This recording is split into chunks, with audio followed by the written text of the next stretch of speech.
2016, a team of scientists from the Technical University of Athens carried out a project of renovation to the Holy Sepulcher.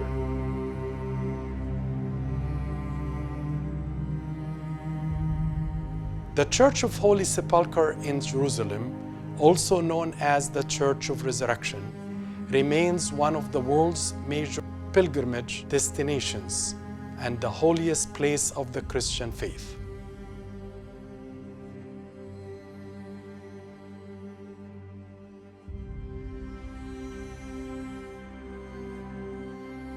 During that project, the marble slab on the tomb of Christ was removed.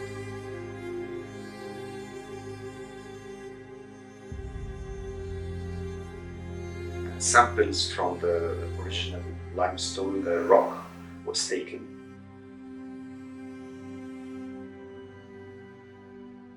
Analysis using a technique called OSL, short for optically stimulated luminescence, confirmed the dating of the cement to the reign of Roman Emperor Constantine, confirming Christian tradition regarding the subject. Samples from other areas of the Holy Sepulcher were also dated using the same technique and confirmed the later stages of building and renovation known from tradition. For centuries, every year in Jerusalem, tens of thousands of Christians from all over the world travel and crowd into the Church of the Holy Sepulcher to witness in anticipation the miraculous moment of the Holy Fire appearing from the tomb of Jesus, or what's known in Greek as the Holy Light.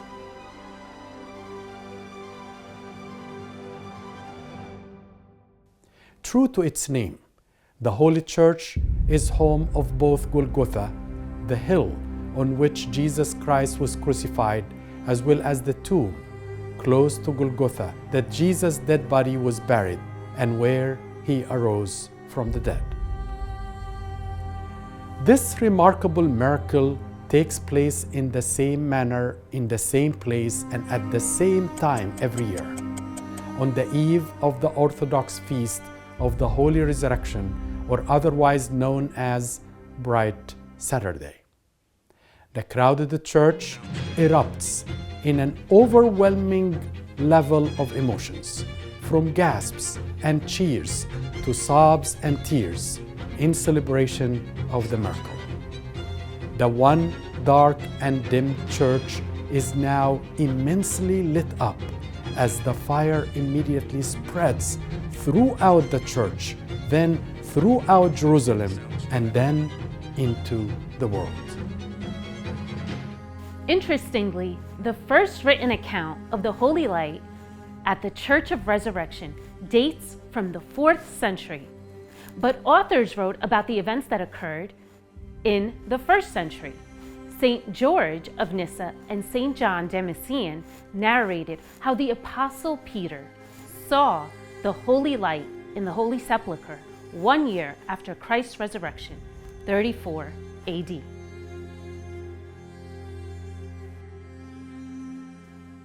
On Bright Saturday, the day preceding the Orthodox Resurrection Sunday, a thorough tomb examination starts at 10 a.m.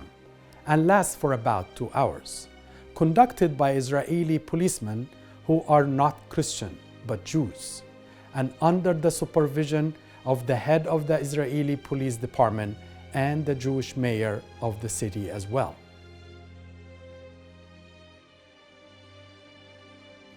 The delegation authorities search the sepulchre, and the edicule, which houses the tomb of Christ, is inspected 3 times for any flammable objects.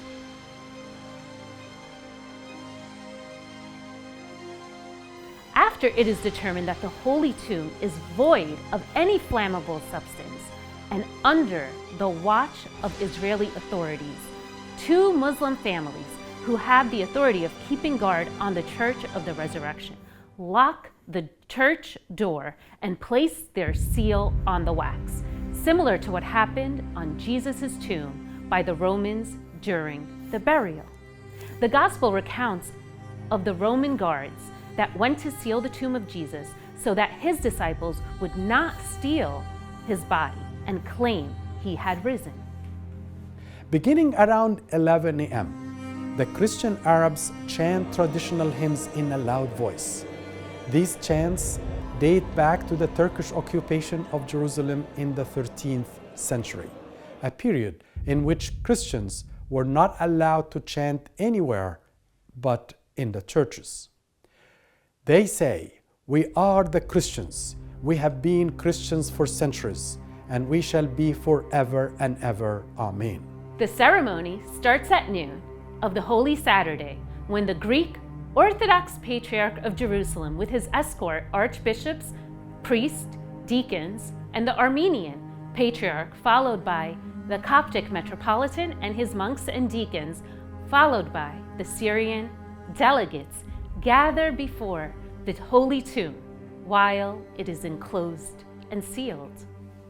After the prayer and praises, the Holy Tomb is unsealed, and the Patriarch takes off his pontifical vestments and remains only with his white pocketless tunic.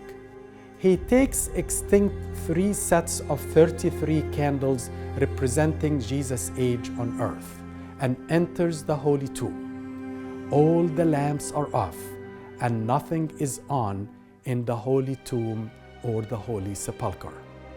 The congregation and crowd outside powerfully chant in one voice, "Lord have mercy, Kyrie eleison."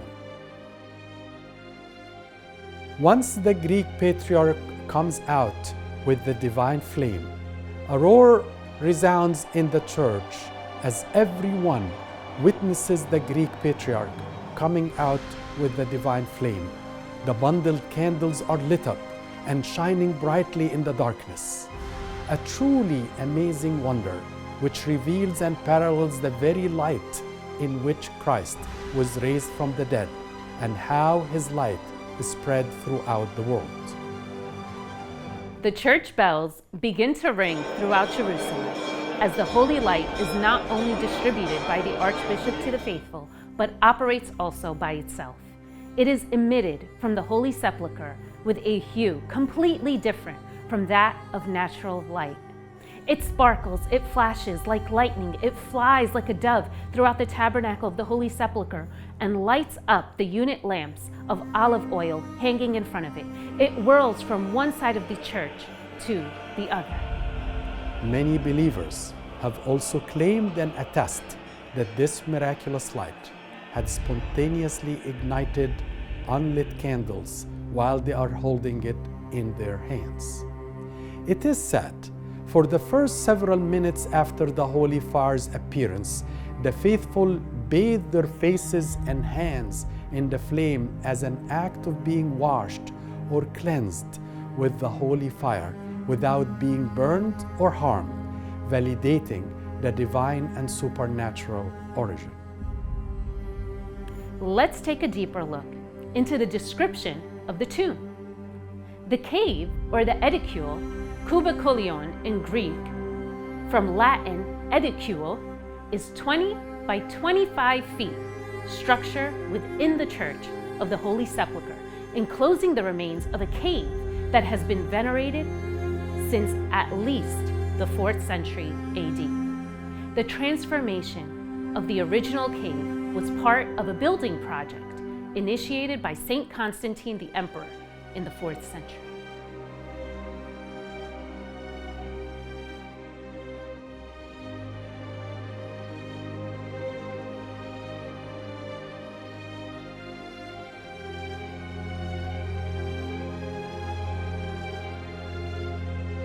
In an interview in 1988 with his beatified Patriarch of Jerusalem, Diodorus, who was the Patriarch of Jerusalem from 1980 to 2000. His beatified narrated his experience. I enter the tomb and kneel in holy fear in front of the place where Christ lay after his death and where he rose again from the dead. I find my way through the darkness towards the inner chamber, in which I fall on my knees. Miracle of God. At a certain point, the light rises and forms a column in which the fire is of a different nature. see also a line of lights at bottom left.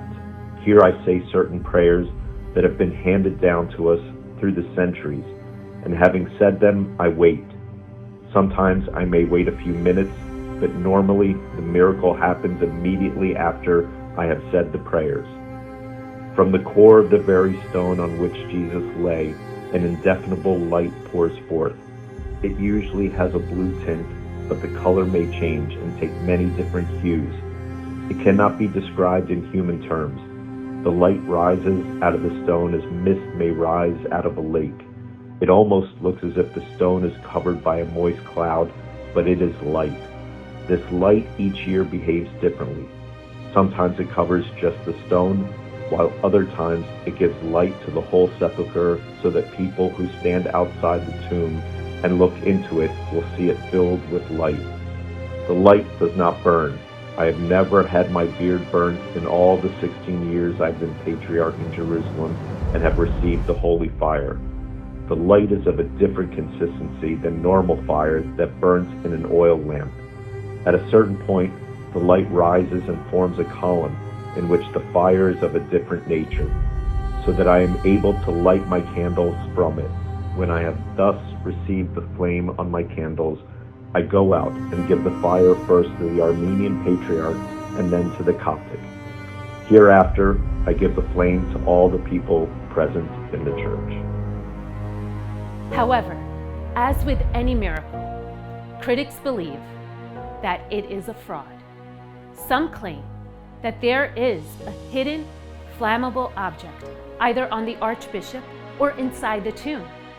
Others claim that it is typical for the use of white phosphorus, while others simply say it is just a deceptive act by the Christians. There are several non-Christian historical accounts report of the emergence of bright light from the sepulchre. An Arab jurist, Ibn al-Qas, died in 946, wrote, On the Easter of the Christians, on Holy Saturday, the faithful exit from the place of the tomb in order to gather around the rock that is surrounded by railing. From there, they look upon the tomb and all gather together. They pray and kneel before the Almighty God. From the morning prayer until the setting of the sun, the emir and the imam of the mosque are also present. The sultan locks the door to the tomb. They all remain still until they see a light similar to a white flame, which comes from the interior of the tomb. The sultan then opens the door and enters holding a candle, which he lights with this flame and then emerges. The flame of this lit candle does not burn. He gives it to the imam, who transfers it and lights the lamps of the mosque. Once this candle has been passed to 3 hands, then it burns and is transformed into regular flame. Then they compose and deliver it to the sultan and report verifying that the flame had come on such an hour and day. If it has appeared on that day during an hour of the prayer, it is for them a sign that the year will not be fertile. Without this, meaning that it will be a year of drought. If the flame has appeared at the noon hour, this indicates a year with lack of food. Another Muslim historian, Al-Bayruni, in 1000 AD reported, I learned from the scholars and others in their books, and in addition to what I heard from Farag ibn Salah al-Bukhdari, that in the church of El-Kamamah in Jerusalem the tomb of Christ is engraved in a large stone and overlaid by a dome. Many, both Muslims and Christians, visit the location of the tomb till this day, pleading to God and asking Him from the beginning of the day till the evening.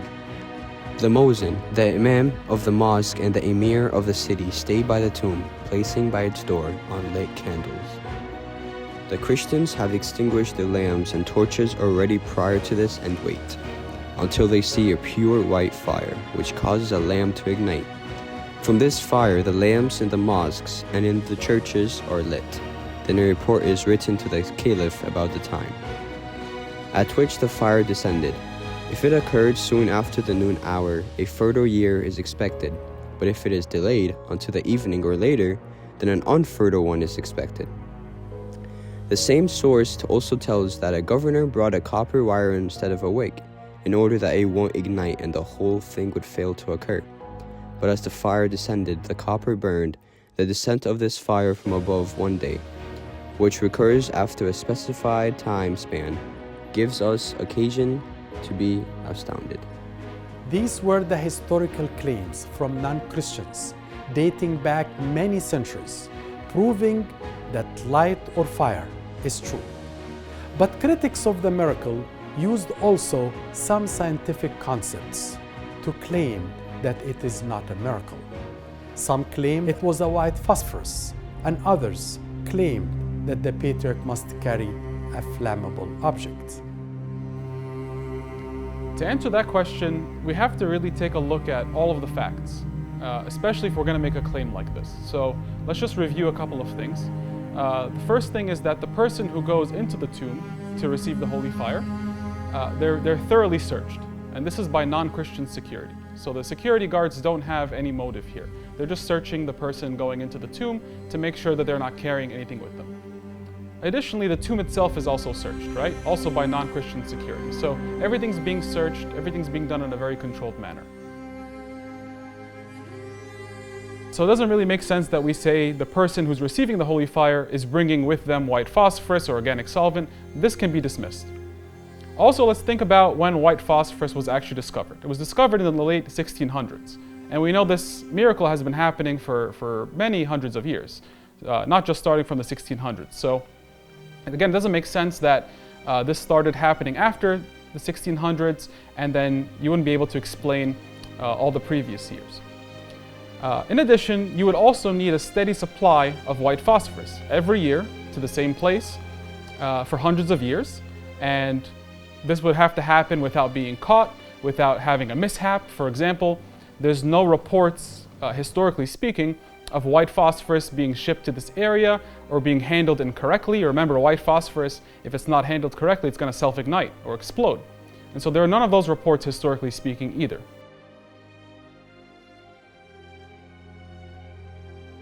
When you think about white phosphorus self-igniting in air, there's a lot of phosphorus oxides that are produced. These are actually very toxic fumes. And there's also no reports of people suffering the effects of this toxic substance. People breathing this in and going back home to their home countries or their homeland and having the lingering effect. So none of these reports are present, historically speaking, either. Especially during the time of the appearance of this holy fire, the same place, the same time, every single year for a very, very long period of time. And the final point is that a flame that self-ignites using white phosphorus in air would still burn objects right away because it's a normal flame. It's at a high temperature. And so if you take a candle that was dipped in white phosphorus and touched it to your body, you would burn yourself. But we see with the holy fire, the fire doesn't burn for some period of time. So that's not consistent with the use of white phosphorus in a candle. So if we take all of these points together, it would lead us to believe, beyond a reasonable doubt at least, that the holy fire is not self-ignited using white phosphorus. Regarding their other claim that the archbishop must have a flammable object hidden in his clothes or in the edicule, is a rather foolish claim. When both the sepulchre and the archbishop are searched in front of the others by Muslim and Jewish authorities before allowing him to be admitted. Moreover, the place was locked and was sealed by two different Muslim families who hold the key to allow entry to the sepulchre. So these claims are not historically or logically grounded. The Shroud of Turin, which is believed by many to be the actual burial cloth of Jesus Christ, purchased by Joseph of Arimathea, as recorded in the four Gospels, and the Holy Fire of Jerusalem have different historical backgrounds and yet are directly connected with the resurrection of Jesus Christ from the dead. Turin Shroud. A scholar studying the Turin Shroud, Giulio Fanti, assumed that the holy light could be related to the phenomenon that created the image of Christ on the Shroud of Turin. To test this hypothesis, he planned a number of measurements to be conducted while attending the ceremony of the Holy Fire in Jerusalem 2019. He published his results, some of which are difficult to explain. The flame of the Holy Fire resembles a normal flame in temperature and spectrum, that is, color, indicative of temperature. However, pieces of linen cloth similar to the cloth of the Turin shroud were exposed to both flames at the same distance and for the same duration during the first few minutes after the ignition of the holy fire, but were not burned by the holy fire flame, only browned. In the footage, we show that the yellow light of a normal flame is emitted by hot black carbon particles or soot. The color or spectrum emitted by a black body, like black carbon, is indicative of its temperature. This is shown to consolidate the result obtained by Giulio Fanti. He measures the spectrum or color and temperature of the holy fire, and both indicate the normal higher temperature of a normal flame. Ironically, some denominations are denying one while accepting the other. Interestingly, some scientific experiments are providing the supernatural phenomenon. Pyrometer measurement. Father Gennady Zaridze, chairman of the Association of Orthodox Christian Scientists, measured the temperature of the holy fire as soon as it appeared, then 15 minutes later in 2016. He found that the temperature was lower for the first measurement, 42 degrees Celsius, then higher for the second measurement, 320 degrees Celsius. We could only find information on this measurement in online news articles. Not enough information is given about the details of the measurement and whether the necessary corrections were made to ensure a correct temperature reading. However, one could deduce from the available information that the measurement indicates a higher temperature of the fire 15 minutes after ignition. I used a pyrometer and it registered the temperature of the holy fire right after its descent. At once, I washed my face with this fire, and it did not burn, and measured its temperature. And it turned out that the average temperature of the fire that I was holding and the fire being held by my neighbors was 42 degrees Celsius. 15 minutes later, I measured the temperature again, and it had reached 320 Celsius by that time. I don't have the slightest doubt that the holy fire is a work of the grace of God. It's sort of divine mercy on the sinful world, designed for preserving and strengthening faith. The miraculous fire lighting the patriarch's candles has been reported to be different from normal fire. A hand placed in the flame is not burned, at least in the first few minutes after the miracle. That led scientists to study the concept of low-heat plasma. Plasma is a state of matter where a significant proportion of the particles are charged or ionized. It's considered to be the most abundant state of matter in the universe. It's associated with stars, also with interstellar gas. On Holy Saturday 2008, around 9 in the morning, Andriy Volko, Doctor of Philosophy in Physics and Mathematics, and an Associate Professor in Mechanics of Materials at the National Research Nuclear University of Russia, situated himself approximately 15 meters from the Holy Sepulcher. His basic priority was to record the phase of electromagnetic radiation at specific frequencies using the oscilloscope. For 12 years before, he has been studying the so-called low-heat plasma. He succeeded to record both low-heat plasma as well as electromagnetic and low electrical discharge, and both coincided with the timing of the emergence of the fire. He reported, at Eastern Time, at Jerusalem, as a rule, there are no storms, the weather is clear. And the Church of the Resurrection is made of various materials, marble, calcium rock, and wood. It has been built without a uniform plan and has a multitude of various auxiliary spaces. This is why the suspicion that a huge transformer necessary for the accumulation of electrical load and its subsequent discharge had initially been placed inside the church is simply unrealistic. Another strange event that should put many of the critics' claims to rest occurred on Holy Saturday, 1579. According to the Church Chronicles of the city of Jerusalem, a group of Turkish soldiers forbade the Orthodox entry into the Church of Resurrection. The crowd of the faithful remained in the church courtyard throughout the entire day and even after sun had set. The Greek patriarch Sophronius IV was in the first year of his reign. It was the first time he would perform the most important rite of the year, but the Turks deprived him from this legal rite. The patriarch stood in prayer at the left side of the church doorway, near a column, and suddenly, when night had already fallen, the column split and the holy fire leaked from its interior. The patriarch immediately lit his candle and passed the holy fire to the faithful. This account is contained in a Greek manuscript found in the Bavarian State Library in Munich. The Codex was written by the Cretan priest Akakius in 1634, and a copy of the original work by the priest Ananias, which was written in 1608. Examination of the crack scientifically.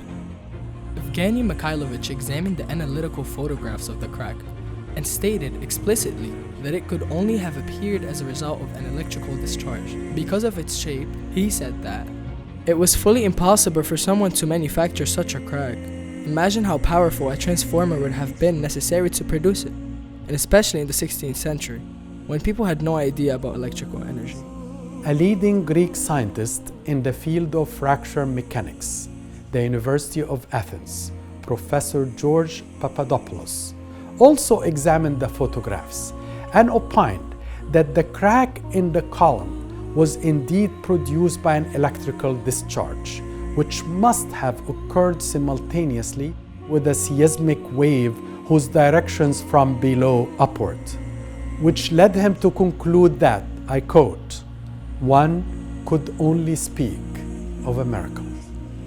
Scientifically speaking, it remains unknown where the electric discharge came from. The holy light is certainly a very intriguing phenomenon, recurring yearly without fail, witnessed and observed by the believers and unbelievers, the pure and the sinners, the curious and the tourists, those who respect it and those who mock it, all without exception. It is impossible to claim it's just natural. There is nothing natural or common about it. It has to be a miracle. If hearts are hardened and not looking to believe, if hearts are wanting to condemn and ridicule, then faith is essentially lost.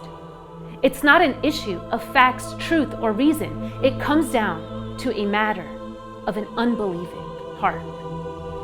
When Thomas, the disciple, doubted Jesus' resurrection, Christ told him, "Put your finger here and look at my hands, and reach out your hand and put it into my side. Stop doubting and believe." God's grace is offering people all around the world, regardless of their background, a yearly miracle. So each one may come, put aside their doubts, place their hand on the holy fire, be a witness to the holy light, and have their hearts forever illuminated to the true light of the world, who is resurrected, giving us hope and victory over death. Christ is truly risen. Christus anesti.